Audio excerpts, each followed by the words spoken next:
Hello, good morning to all. So we start with the essentials of astronomy. And some of you may be familiar with this, but we have a lot of amateurs with us. And it's important that they get a brief idea of these very essentials. So, like always, the best way to start astronomy is under a starry sky. And if you can get access to a very dark location, you can see the sky crowded with tiny, beautiful objects. And the most basic thing which we would require is to talk about the position. Suppose you have somebody along with you and you want to pinpoint an object and say, look at this star or a comet or a galaxy. And they would want to specify to you where is it. So you say it is so many degrees above the horizon and it is in this location, right? So the most important thing is to talk about the positions. Yeah, so we require a coordinate system. And these stars are so far that to our naked eye, they all appear to be at the same distance. We cannot perceive with our naked eye that certain objects are closer to us and others are beyond. There are ways of doing it. So what we see here is a celestial object. So we have a person standing and around him, he imagines a sphere. The lower half of the sphere is below the horizon, which is not seen, but you see the upper dome. And though the stars are at varying distances from him or her, they all appear to be studded on this imaginary sphere, right? So the point overhead of the observer directly above is called the zenith. And you take a plane perpendicular to this observer to zenith, OZ, and bisect it at 90 degrees and extend it all the way to meet this imaginary sphere.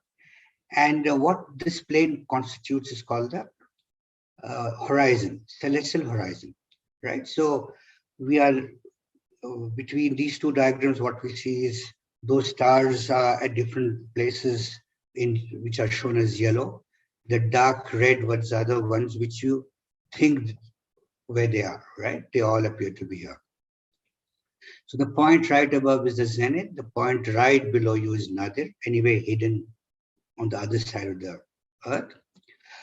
And before we proceed, a word about spherical geometry. If you take any sphere and bisect it by a plane, the cross section is always a circle. So if the plane bisects the circle from the top, what you get a small circle. And as you keep moving this plane downwards, the circle looks bigger and bigger. And finally, when the plane goes to the center of the circle, you get the largest circle, it's the great circle. And then when you proceed further, they become smaller and smaller. So in short, if you take a sphere, bisected by a plane, and if the plane goes to the center of the sphere, from whichever angle, they needn't be parallels to the equator. Any plane which passes the center is the great circle. And the ones, if they don't pass to the center, are small circles. So the interesting thing about the great circles, these are the geodesics on a sphere. These are the shortest distance for 2 points on a sphere. So if you want to go from one location to another on a sphere, an ant crawling, and the ant wants the shortest distance, then the ant should follow a great circle. So great circles are equivalent to straight lines because we define a straight line is the shortest distance between 2 points. And then with these great circles, we can do a lot of geometry, and that's what is called spherical geometry. And we shall be requiring it, but not much in detail today and for what we are doing. So here's a picture of our globe, Earth, and there's a person, I hope you can see that standing here. That's the observer O. And right overhead is the zenith. And the plane which is perpendicular to OZ, which is this EANS, the great circle. This is the horizon, the celestial horizon or horizon. So basically, it's a tangential uh, plane to the location where the observer is standing. P denotes the position of the Polaris for the given observer. And if you draw a great circle passing from zenith, Polaris, and down to meet the horizon, this is called the meridian. And the point where it meets the horizon is the north point, north. And right behind, so if the person is facing the north, right behind 180 degrees would be south. On the right of the observer at 90 degrees is east, and the true east. And the 90 degrees to his left is the true west. So in this coordinate system, which is called the horizontal coordinate system, because we are using the horizon as a reference plane, this is how we find the location of an object. So suppose X is the star, which we want to pinpoint and give its location or its coordinates. You draw a great circle from the zenith through that object to meet the celestial sphere, and where it intersects is the point A as labeled in this diagram. And the angle between AOX is the altitude. It gives you the angle which this object is subtending to the horizon. But there would be many objects all around you at the same degree. So you will require one more coordinate. Somebody is messing around. Please don't annotate. Yeah. Please refrain from messing up the slides. If there's something relevant, please do, but otherwise you'll be disturbing what we are conveying to many who are sitting with you. So we have got the altitude, and we need, like the surface of a sphere is two-dimensional, hence we require two coordinates to specify a point uniquely. And the second one, we use something called the azimuth. So how do you find the azimuth? You have the great circle passing through Z, zenith, the Polaris pole star, and it meets the horizon. So the angle NOA, it gives you the azimuthal angle. So we can talk in terms of these degrees, or we can talk in terms of the arcs. AN as the azimuthal angle, and AX is the altitude, right? So small a is what denotes altitude, capital D denotes the azimuth, and altitude is from 0 to 90 degrees. When you go up to 90 degrees, you reach the zenith, and azimuth, you counting eastwards, you can go from 0 all the way to 360 degrees to come back to the North Pole. Or you can talk in terms of 30 degrees azimuth east, 30 degrees azimuth west, if you want to specify. Otherwise, you can, by convention, go all the way around from 0 to 360 degrees. So these two are coordinates which denote the position on the celestial sphere. But there is a problem with this coordinate system, because it is very specific to the observer who's here. If the observer changes the position on the sphere, the person's head would be pointing in another direction, and the OZ would be totally different, and hence the reference plane would change, and we would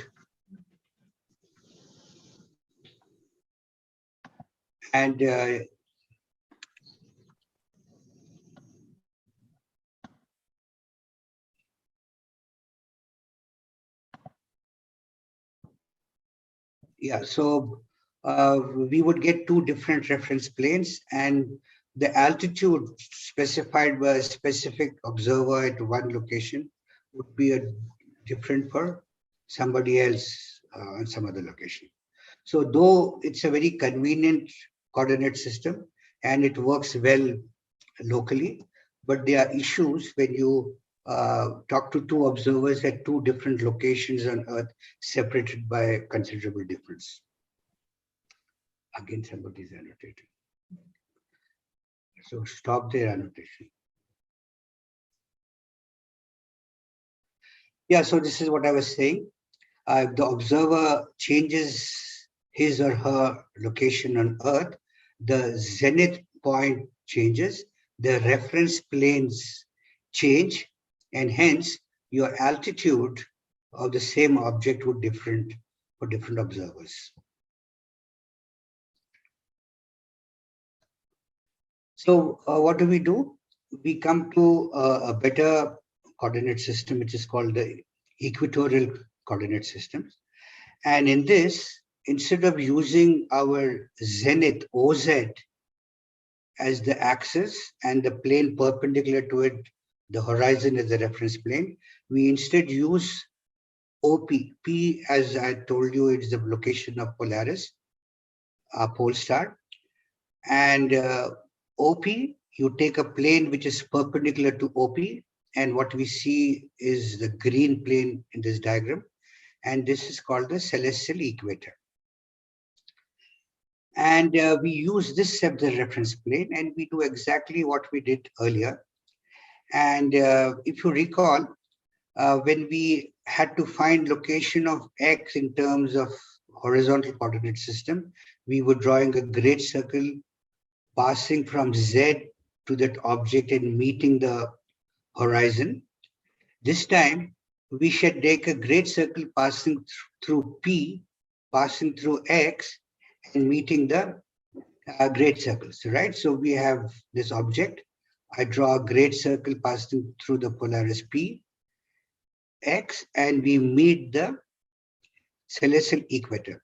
And the angle which you see here, XOD, or the arc length dx, this gives you the declination, right? So in equatorial coordinates, we have, in place of altitude, we use declination. Altitude was the angle between the object was making to the equatorial plane. Here is the angle the object makes to the celestial equator. So celestial equator is, you have the pole star, you have a plane which is perpendicular to it, and the angle which it makes from this plane gives you the declination. So now we require one more coordinate to specify, because if you draw a small circle passing through O parallel to the celestial equator, all the points would have the same declination. So to locate this exact point, we require one more coordinate, and we use the point where this celestial equator intersects the ecliptic. Ecliptic is the path in which the sun appears to move around the earth, and the direction where the sun lies at vernal equinox, that's called the first point of Aries. And we measure the angle from this first point of Aries to this along the celestial equator, which gives you the RA. So using this RA and declination, we specify the location of an object to perfection. And the important thing one has to realize is this RA and declination do not change as we go from location to location. If you move on Earth, they would remain the same, unlike the horizontal coordinate system. So when it comes to observations, we talk in terms of right ascension, RA, and declination. And why does this happen? It's because the OP axis is fixed, almost fixed, and hence the plane which is perpendicular to this OP axis remains fixed. Why do I say almost fixed? Is because our Earth has a precession and a nutation.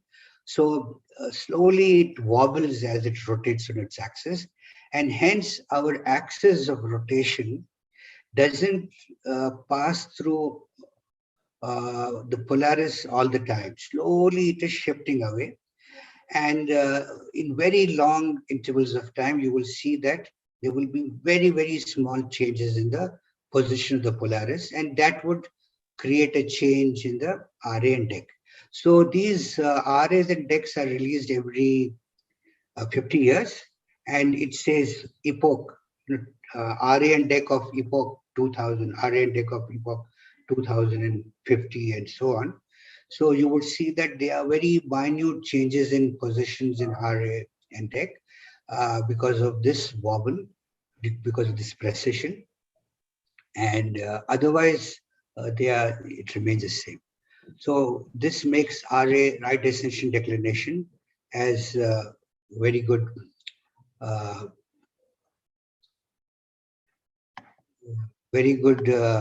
Sir, ways of, yes. Sir, can you just explain me the angles means in the last slide? Means I was having some doubt in one angle is in the last slide. Yeah, okay.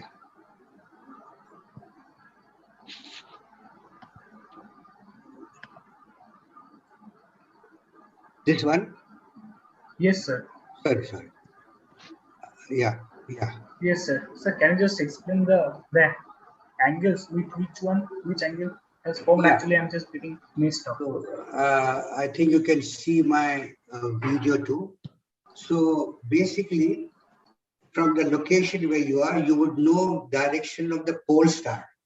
So you have pole star, suppose in this direction, and I take a plane which is perpendicular to this pole star. So this plane which I have, this will be my celestial equator, and it essentially is the extension of Earth's equator extending all the way to meet the celestial sphere. Okay, so now when we have another object at a certain location, I draw a great circle from the pole star all the way to meet the celestial horizon. And suppose my object is here, this angle which I make from the celestial equator all the way the video is not visible. Video is not visible. Yes, sir. Sir, it is visible to me. I think some people have internet problem. Hello, can you see now? No, sir, we can't see. No video?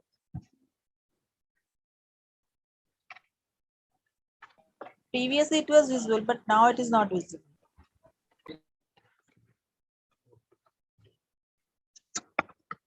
I'll try to switch on the other camera.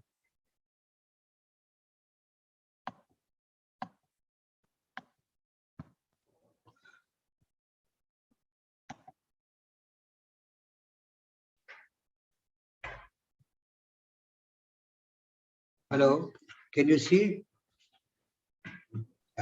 So not yet. Just a minute. Yeah, so we are looking at an object and we want to specify its location.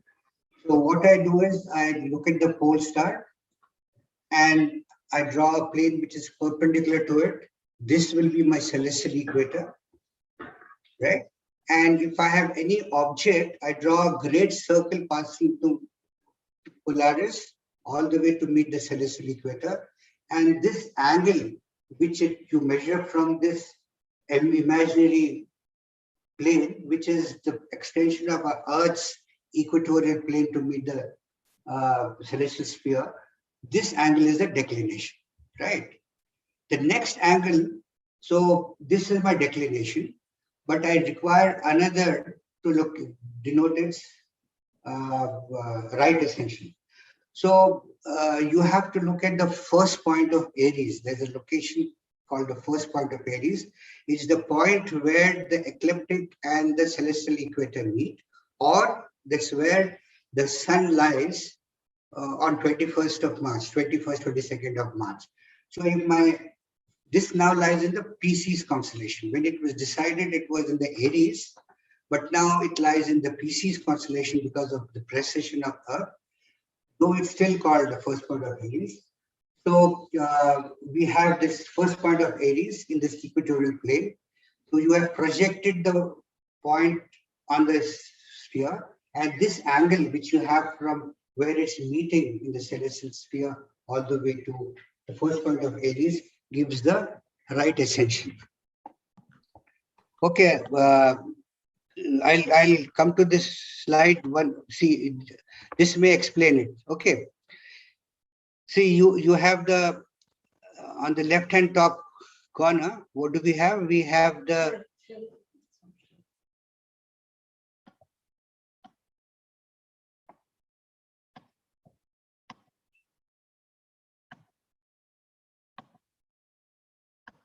yeah. So what we have here is the horizontal coordinate system, where we draw a great circle passing to the star and meets the horizon, and this angle gives you the altitude, and the angle from north point to this along the horizon gives you the azimuthal angle.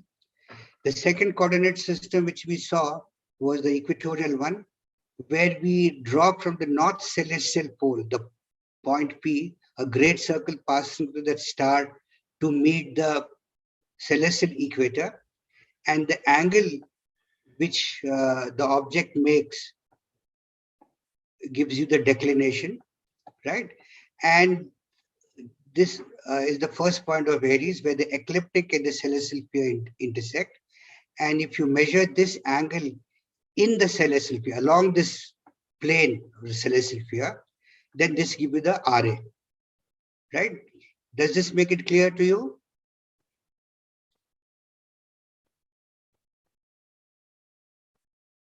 Yes, the person who was asking, yeah, so this gives you the RA and declination. How perfectly you can measure this angle? You can measure very, very perfectly. They are, in fact, now you don't have to measure yourself, but they are, in earlier times, people had devised extremely good object, things to measure these angles, theodolites and other things with which is done. And now you don't have to measure yourself unless you want to do it as an amateur. You can measure to a very high precision depending on how you do it. If you are interested, we can show simple ways how you can construct these measuring tools. But now we get these RAs and DEC very precisely from the catalogs which we have, and which have been measured using very high precision tools, right? So you don't have to measure, but you can get this data right from the net and almanacs. Yeah, from almanacs you get them. Yeah. Okay, thank you. The third one I will not be discussing. We can proceed the same way, where we can use the ecliptic as the reference plane, right? The ecliptic is the path of the sun around the earth, the apparent motion of the sun around the earth. And using that as a reference plane, you can find the ecliptic latitude and longitude, but we shall not be sticking to the central picture where you have RA and DEC, right ascension and declination. Okay, so this handles the coordinate system, and there are certain points which you should get convinced about, that the declination of the sun varies within a year from 23.5 degrees to minus 23.5 degrees. So declinations are measured from 0 to 90 degrees in the northern hemisphere and 0 to minus 90 in the southern hemisphere. And RA is measured in terms of hours, in 24 hours, 0 to 24 hours, because that's the time it takes for an object to move around once. It's the motion of the object is essentially because of the diurnal motion of the Earth. And the sun's declination keeps varying between 23.5 to minus 23.5 over the period of year. While those for stars, it doesn't vary at all. There are very minute changes which happens due only to precession and which can be observed only over long periods of time. So the mean solar time is, we say it's 12 noon when the sun is upper culminating. Upper culminating is when it sits on the meridian. Meridian is the great circle passing through zenith, the pole star. This whole thing is the meridian. The one above the horizon is called the upper. When it reaches the upper point, is called upper culmination. And when it reaches below the horizon, then it's called lower culmination. So when the sun is at the highest point for that day, that is the local mean time. And local sidereal time is 0 hours when the first point of Aries is upper culminating.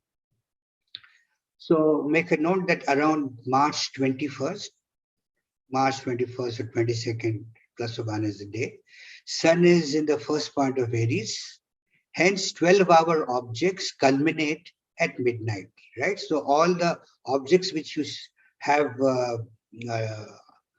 RAS 12 hours, they will reach the highest point in the sky for that day at midnight, okay?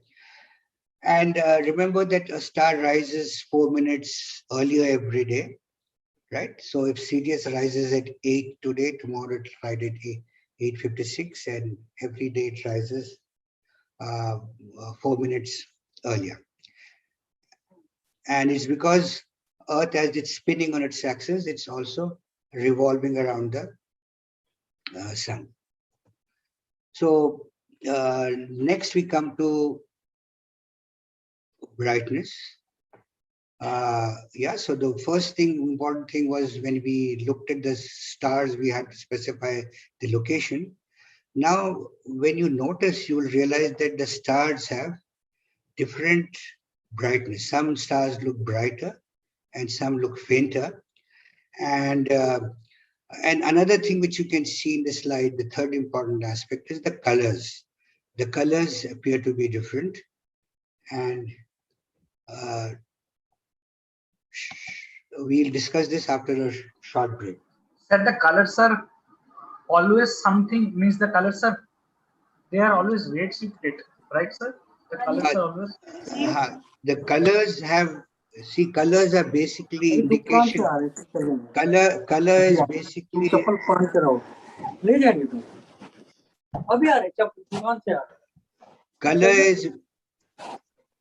is basically.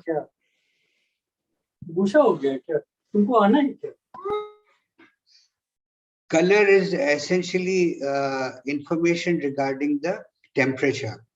That's a thumb rule, but I'll elaborate on that. A star which looks reddish are generally the cooler stars, and the ones which look white or bluish, they are the hotter stars. The stars come in a variety of temperatures, they come in a variety of sizes, and hence the thermonuclear reactions which are going on is different in each. The amount of heat created in the center is different, and the temperature at the photosphere of a star varies from 3,000, 3,500 all the way to 40,000.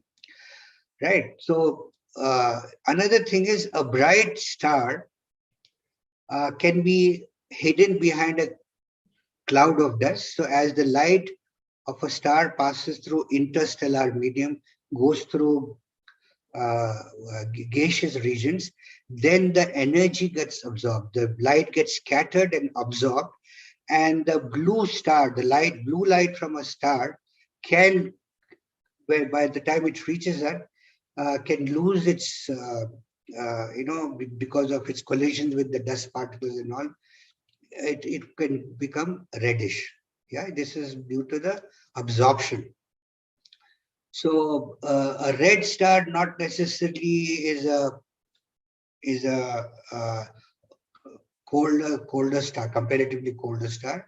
It could be a very hot star, basically a blue star, but due to that region of space where we are looking, the starlight may be passing through gas clouds or interstellar medium and getting absorbed. Right, so maybe we'll take a short break now. Should I continue? Yeah.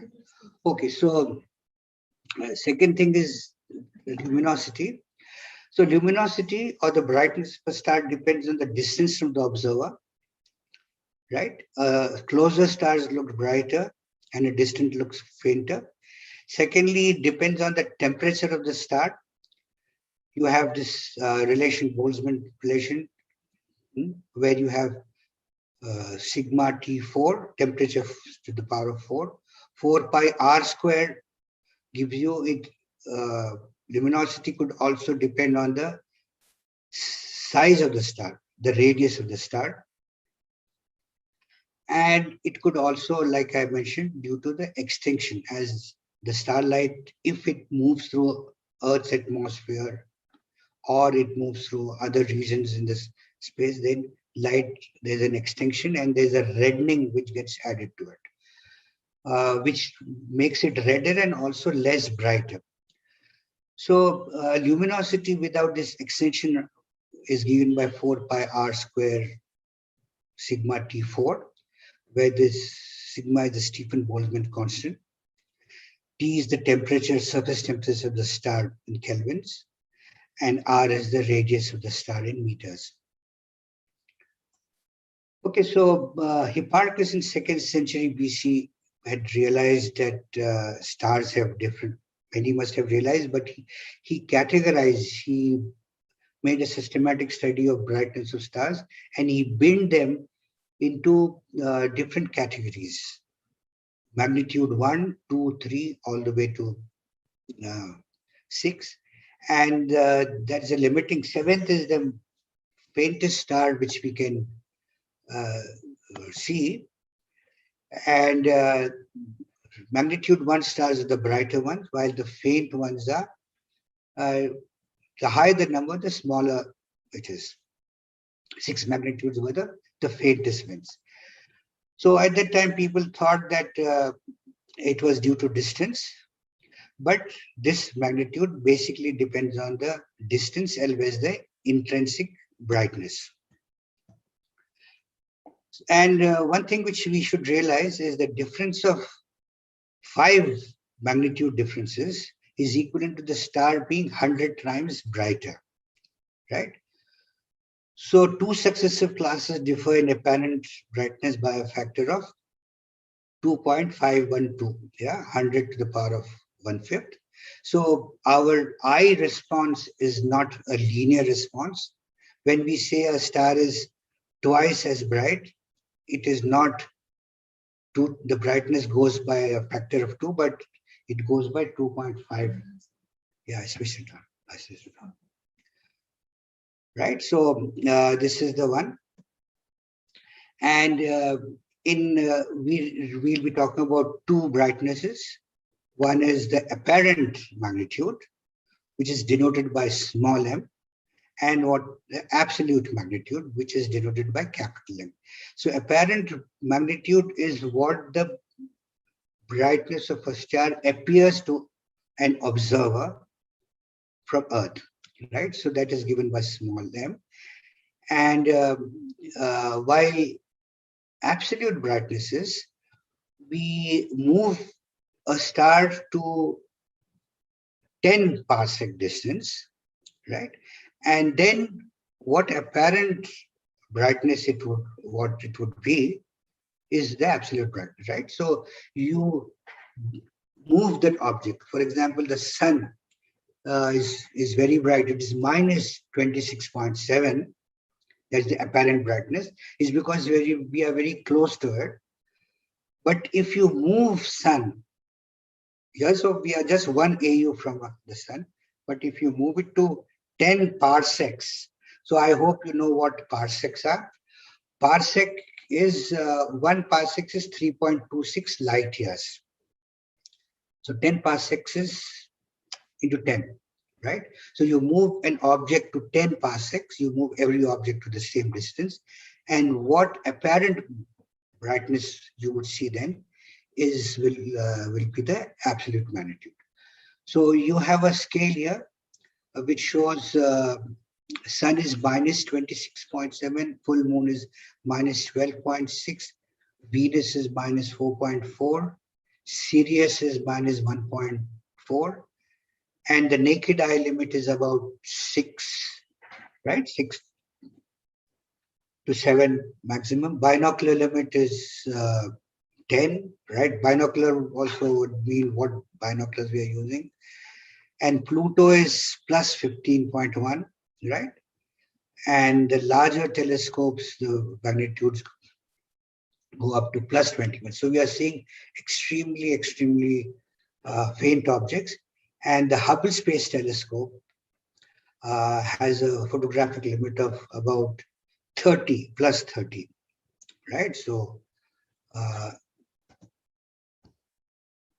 yeah, so this is a very simple way which shows how luminosity decreases as distance as it is spreading into a larger area. So the decrease in luminosity is a square of the distance, right? Because this area keeps doubling up. You have a single square, here you have 4 times, and with the distance 3, the same light cone spreads to a large area. That's why the luminosity decreases as you go further and further. Coming to magnitude scale, the luminosity of star in 2 successive magnitude classes differ by 10 to the power of 1/5, which we just saw. And suppose we have 2 stars of luminosity 1 and 2. Your L2 by L1 is 100, 1/5 of M1 minus M2. Taking logs on both the side, we get a log of 2.5 L2 by L1 to the base 10, right? And so suppose you are at a distance d from the object, a person is a distance d from M, measured in parsecs. It's a distance d, and he observes the brightness to be small m. I specify he or she sees it as m, and when you move that to 10 PC, then they see it as capital M. So M1 is M, M2 is capital M, 2.5 log base. And since L square is inverse of, L is inverse of 1 by D square, therefore you get D square by this. And on simplifying, you get this formula, M minus capital M is 5 log D minus 5, right? This D is measured in parsecs. So if you know what is the apparent magnitude which you can measure, which you have a handle on, and if you can find out the distance of the object by some method, then you can calculate and find out what is its absolute magnitude. Or if you can find the absolute magnitude by identifying certain processes which are going on in the star, if you have a handle of what is the absolute magnitude of the object, apparent is what you measure. From the same formula, you can find out what D is. So one of the things is in our control which we observe. Other one, either capital M or small d, can be obtained by some certain technique, and then the third can be calculated. So this is the important one. You can remember it is M minus M 2.5 log D square by 10 square, or 5 into log D minus D, or M minus M 5 log D minus M. They are all equivalent ones. So what we are seeing here are how the stars would actually appear. Sirius appears to be very small because it's very far. But if you move all star to the same location, your Sirius would look much, much brighter than. Okay, so volumetric magnitudes. So we receive flux in different wavelengths. You observe things in different filters. And if you observe it in red, you observe it in blue, you observe it in whichever filter, your apparent magnitude would be different, right? So, but if you see a cumulative, want to make an estimate of the cumulative flux, which varies with wavelength, we need to observe at all wavelengths of the electromagnetic spectrum, and from gamma rays all the way to the radio waves. And the quantities integrate over wavelengths. These are called the volumetric quantities. So when we do multi-wavelength astronomy, we are extrapolating, interpolating these volumetric magnitudes. Yeah? So this gives you the magnitude, what it would be if you observe it in the whole, in different wavelengths and integrate it over. So magnitude limits of a human eye, yeah, because we have the pupil about 2 millimeters is about 6, right? So, right. And if you go to 6 inches, 18 inches telescopes, then you will see fainter and fainter objects, 12.9 or 15.3, and so on and so forth. So as you go from your aperture, you take a bigger and bigger telescope, you can see fainter and fainter stars because your light gathering capacity increases. And in general, there are many other factors which come into the play, the polishing of the mirrors and the quality of optics. But in a thumb of rule calculation gives you M is 2 plus 5 log D. D is the diameter of the telescope in millimeters. So if you substitute it in this, you will get the magnitude limit you could get. Okay. So with this, you can calculate and see what are the limits of the human eye for a 6-inch telescope, 13-inch telescope, 18-inch, and 2-meter class or so. Okay. So photometric systems, roughly 3 categories based on size of wavelength intervals which the filters transmit are used. The wideband systems, such as the UBV system, have filter widths of from 900 angstroms. Intermediate band filters have width about 200 angstroms. And narrowband systems are used to isolate and measure single spectral line and may have a width of as small as 30 angstroms or less. Right, so each star, depending on the temperature, it peaks. These are black body radiators, and they peak depending on the temperature in different wavelengths. So U is the central wavelength for the U filter is 3,600 angstrom. For the B is 4,400 angstroms, and V is 5,500 angstroms. And the width of these are 100 degrees. And for B filter, you have from 390, right, so to 4,900 angstroms, 3,900 to 4,900 angstroms. So depending on the temperature of the star, they peak in different wavelengths, and that gives you the color of a star. And you require what we call color.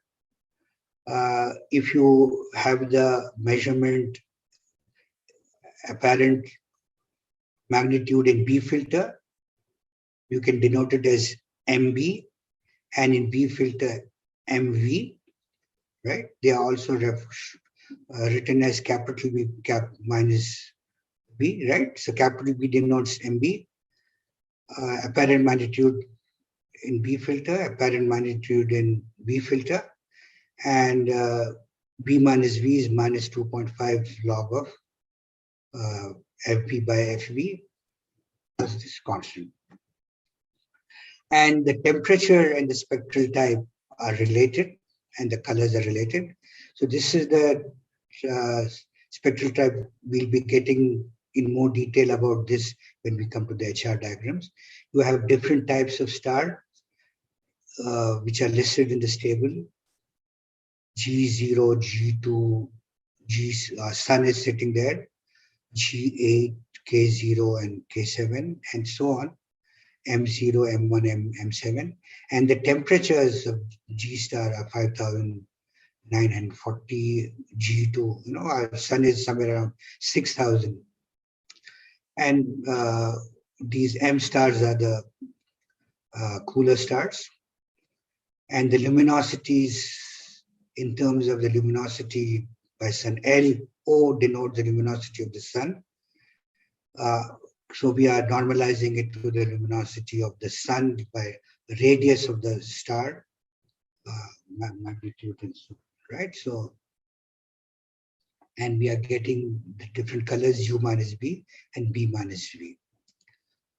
Okay, so with this, we'll come to the end of this talk. Thank you. If there are any questions in chat, I'll have a look at.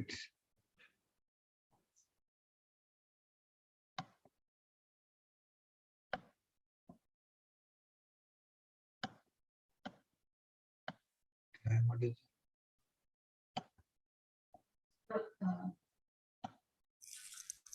okay, yeah, I'll read the. I'll just read the questions.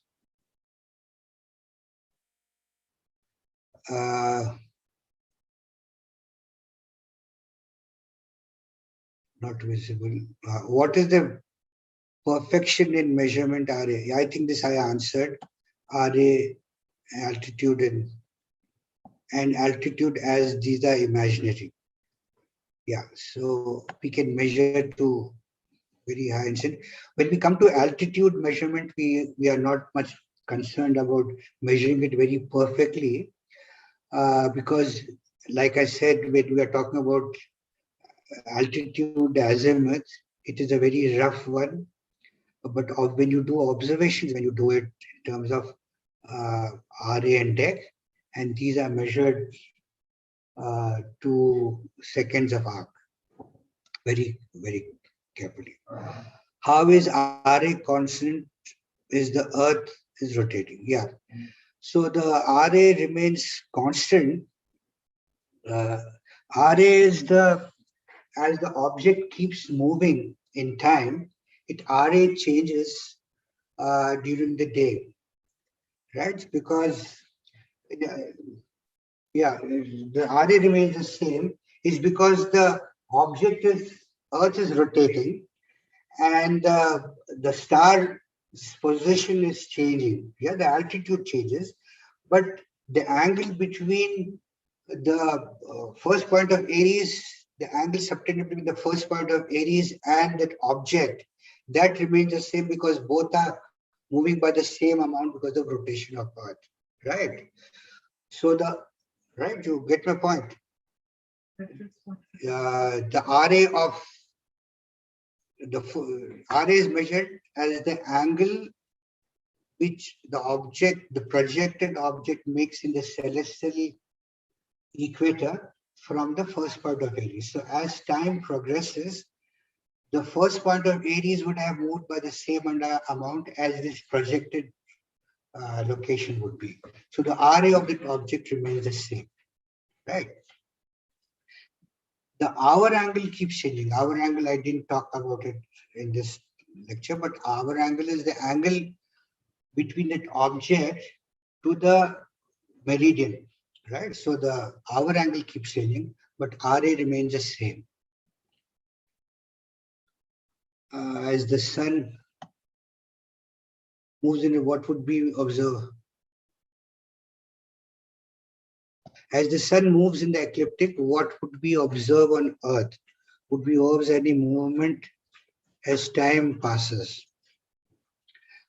The motion of the sun,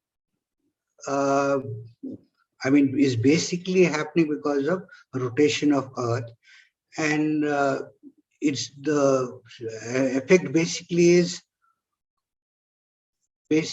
the sky becomes brighter or darker, and we can observe the objects or not, right? And since we are moving around the sun, that's why the declination of the sun keeps changing, right? But otherwise, because of the motion of the sun in the ecliptic, only what objects would we see on a particular time in a particular season, it changes slightly. Because I mentioned that every day is a difference of 4 minutes.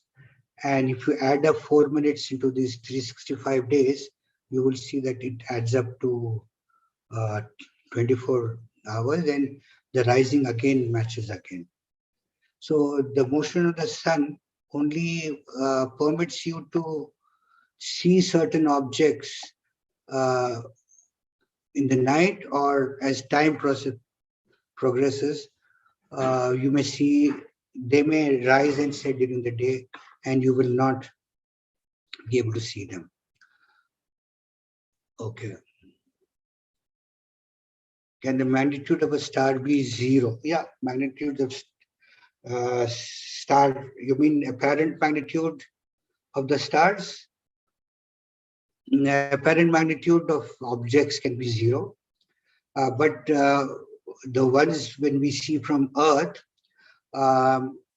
we don't have any stars which are of magnitude. We have Vega is 0. Vega is 0 magnitude, and yeah, so Vega is the 0 magnitude star. It can be 0, and does not the lowest limit of telescope also depend on exposure time? Yes, if you you can you can improve your, so the calculation which I showed you was a rule of thumb measurement where it just showed that what is the limit you can use. But when you are using a telescope and increasing the exposure time, you also would require a tool to image it, right? You require a camera or a CCD and take long exposures of time. But if you are using your eye, you are putting your eye there and observing, then the exposure time wouldn't help, because it wouldn't get stored, right? So if you have a back-end equipment, you have a good CCD, and you take long exposures, then you can start observing objects which are much fainter than the limit of that telescope. That's true. But the calculation which we showed was that instantaneous one which you would get by observing a star. If I take a telescope which magnitude limit is something, then I can expect to see stars of only up to 12th magnitude.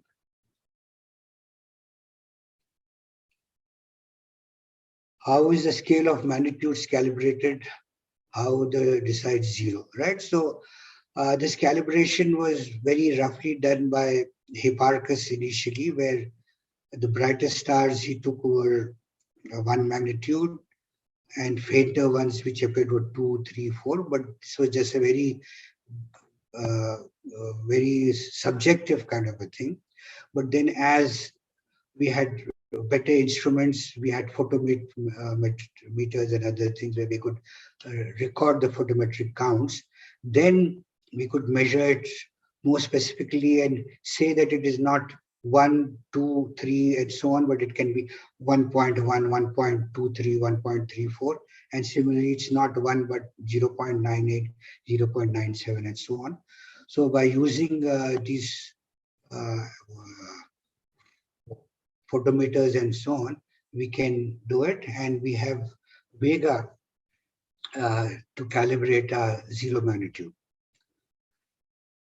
So volumetric magnitude, as we saw, was the integrated magnitude in all wavelengths, right? So if you have a star which looks bright, suppose it's a red star itself, say 3500 Kelvin, and you use a red filter, you will see it exactly as that. But if you put a blue filter in it, it look very faint because it would have cut out.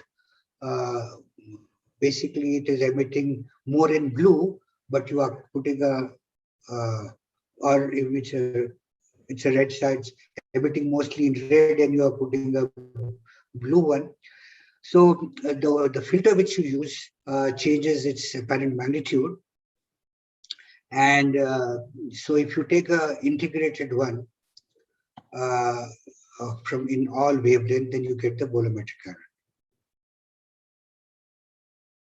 What type of telescope present behind? Yeah, we have two telescopes behind me. One is a 5-inch one and one is a 3-inch one. And they are, one is a devotion mount, one is on the equatorial mount. Equatorial mount.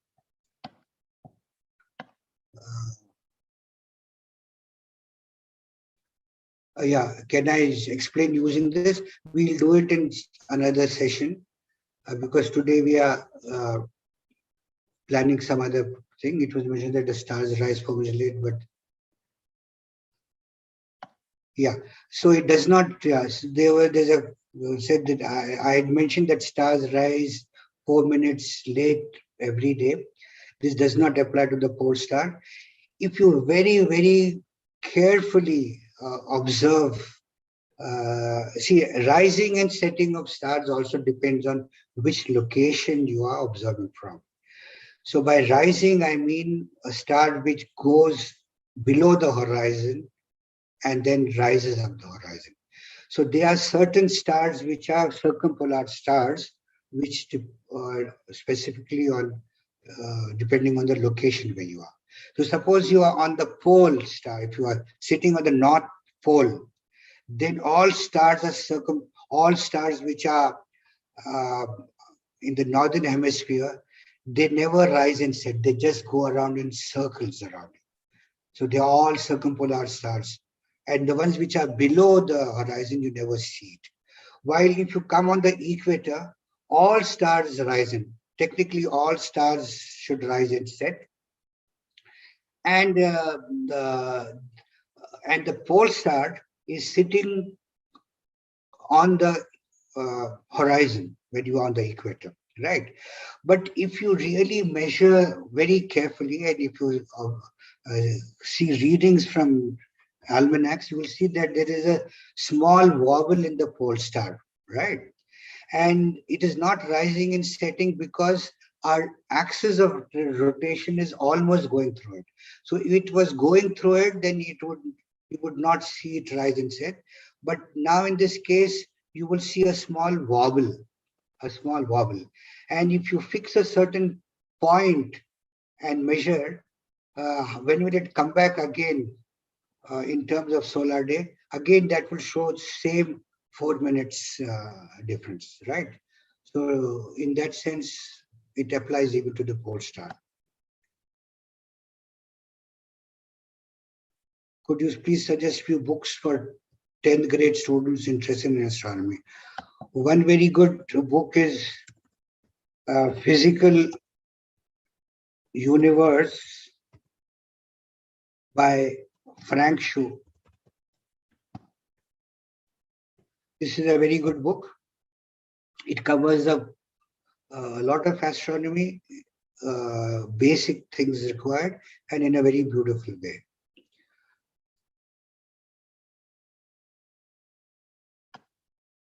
Temperature obtained from line emission is indicative of temperature from a region of a star where these lines are formed. So how can we say that it's a surface temperature? See, anyway, you are observing these stars, which are extremely at large distances. I have written the name of the book. Okay. yeah, so we are observing the stars. They are at tremendous distances, and what we observe is the spectral type of the star. Looking at the spectral lines of the star, it will give you these emission or absorption lines. Yeah. If it's absorption, then we can talk about the atmosphere of the star. So the light coming through this, it gets absorbed if depending on what is the constitution at the atmosphere of the star, whether there's sodium, whether it's basically hydrogen, then these lines, the wavelength gets absorbed, right? Because of the uh, different chemicals present there, and it could tell you the chemical composition of the stellar atmosphere, right? But essentially, we get the temperature of the star, and then by looking at the spectral lines and seeing how much of sodium, calcium, hydrogen, and other things is, that is the whole uh, uh, way of classifying stars, and maybe classify into the different spectral types. And then from the spectral types, you can infer what should be the temperature of a star. Uh, if it belongs to a certain spectral type, then you get to know what are the processes which are going on there, and hence what the temperature should it be, and so on. Okay, so roughly what you do is you observe the star with different filters, at least two, and from B minus V, from the color, or U minus B, you can find the temperature of the star. Okay, and the spectral lines will give you a finer idea of the spectral type, and the finer physical processes are going on. And I understand we'll be coming to that in more detail when we study the HR diagram and other things. Okay, so with this, let us stop for a while. I think all the questions are covered. And if there are unanswered questions and someone wants to ask something else, you can ask in the Telegram group, and later individually we can attend to this. Okay, Priya.